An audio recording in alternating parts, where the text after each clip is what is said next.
Game week 3 team selection, but first of all, let's look at the game week 2 review. After a below average start to the season in game week 1, we managed to bounce back with a more respectable 62 points in game week 2. That's 11 points above the weekly average. So yeah, very happy with that. The decision between Dubravka and Kelleher ended up being marginal, with just a 1 point difference. Still, going with Dubravka turned out to be the better call, even if it was just 1 point. So in Friday night's game, Diouf picked up an early assist, setting up Paqueta's brilliant finish, but those points were unfortunately wiped out, leaving him with just 3 points overall. West Ham are really struggling, and as much as I like Diouf, compared him to Munoz in terms of getting attacking returns, and so far that's proved to be the case because they both got an assist this week. More Munoz later, but yeah, defensively West Ham are all over the place, so that's something I'm going to have to look into. Van Dijk once again delivered 10 defensive contributions, but conceding 2 goals meant half of his points were wiped out, leaving him with just 3 points again, so that's 2 weeks in a row he's got 3 points. Palace restricted Forest to just 1 shot on target, but Forest still came away with a share of the points. Munoz, however, managed to grab an assist, registering his first attacking return of the season. An injured Cole Palmer meant I picked up points from my bench, with Estev matching Dubravka's output. So yeah, always a nice bonus when your bench plays out. Moving on to my midfield, it was a bit mixed. There's a lingering sense of what could have been with just 2 of my 4 midfielders returning, Sarr and Salah. Had Fernandes converted his penalty or Anderson secured 1 more defensive contribution against Palace, the total could have looked a lot healthier. That's now twice Anderson has been 1 action away from an extra 2 points, a total of 4 that we've missed out on by 2 defensive contributions, so unfortunate really. Sarr got Palace's only goal, calmly slotting home from a Munoz assist. So yeah, it's always nice when 2 of your players combine, and something tells me that this won't be the last time that happens. So I'm glad to have them in the team early on, and they've returned for me already, going into what looks like easier fixtures coming up. Salah picked up what I would call a fortunate assist, as the 16-year-old Nugamoa scored a last-minute winner against Newcastle after a clever dummy from Szoboszlai. Thankfully, Salah was credited with the assist, as Szoboszlai didn't touch the ball. That's now 26 points from Salah as captain across the first 2 game weeks. Not bad for what's considered an underwhelming start for the FPL King. And up top, we've got Watkins, who blanked once again. Another game passes, with Villa offering little going forward. I expect Emery to steady the ship, but Watkins may soon be up for sale given his hefty price tag and the better value shown by others. He does have very good fixtures coming up, with Burnley and Sunderland, I believe, in the next 4 or 5. So it does seem a bit knee-jerk if I was to get rid of him, but I mean, it is frustrating when he's not even looking like he's going to score a goal, let alone get some points. And finally, João Pedro. João Pedro rounded things off in style with a 14-point haul, 2 assists and a goal. He's since gone up in price and becomes the first of my players to do so. Unfortunately, once again, I left points on the bench, with Van der Ven collecting 6 points against City. I mentioned in my last team video that I needed to see a solid performance before trusting him in the tougher fixtures, and that display has definitely given me confidence moving forward. So that sees me climbing over 3 million places in rank, finishing just above the 4 million mark. So yeah, it's a solid reminder that early weeks of FPL are all about finding your footing, not panicking off poor performances, and just seeing where you stand after the initial chaos of the first couple of weeks. With 2 free transfers and Cole Palmer potentially sidelined, here's what I'm thinking heading into game week 3. As I mentioned, with Palmer a doubt for game week 3, it's annoyingly giving me something to think about. With the international break just after this game week, I was hoping to avoid making a transfer and carrying 3 into game week 4, because that would allow me the flexibility to cover any injuries, or better yet, prepare for fixture swings.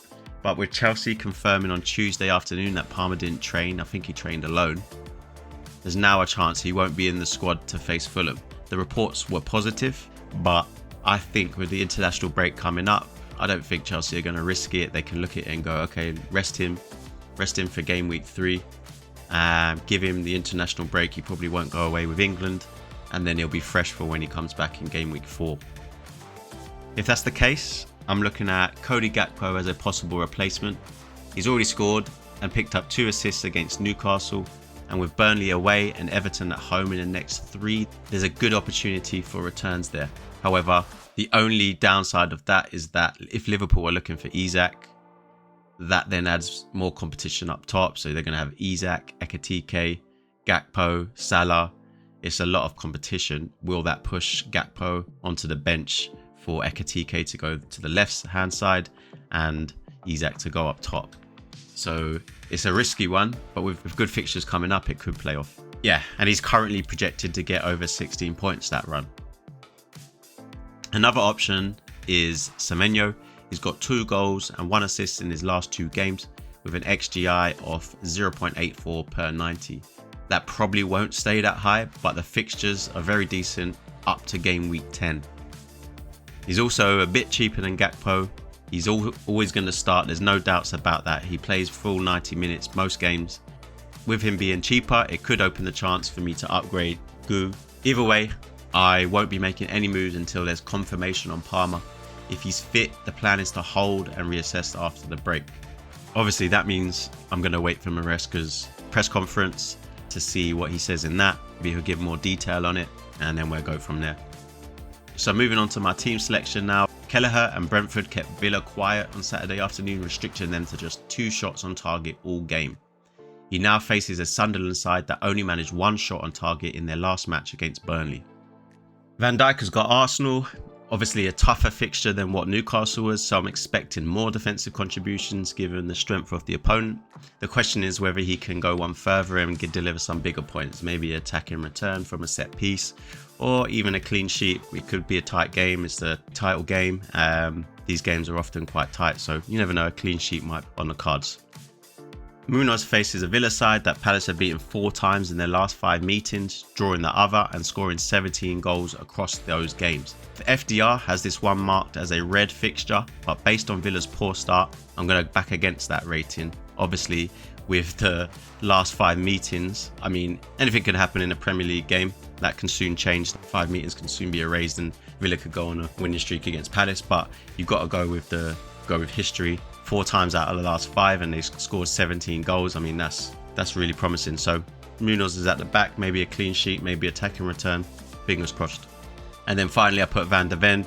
He completes the back line with a home tie against Bournemouth. Don't really need to say much on that. It's a home game, and Spurs, who just kept his City out away from home, winning 2-0. So yeah, a home game, you've got to put in Van de Ven for that. In midfield I've gone Bruno, and he's starting as the captain. They had a really terrible game midweek against Grimsby, losing that game. However, he did score 2 penalties. They were very well taken penalties. He did step up first in that penalty shootout. And Burma missed one and Cunha missed one as well. So there's no doubt that Fernandes is going to be the penalty taker. It's just whether he can get forward enough and get some attacking returns. But against the Burnley side, I just think you have to back it. And with Salah facing a tough fixture at home to Arsenal, I'm expecting a tight game.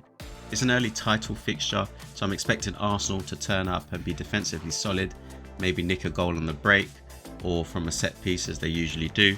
I just don't see as much upside with Salah playing against a really solid defensive side, maybe the best in the league, as I do with Bruno, who is playing against one of the worst defensive sides in the league.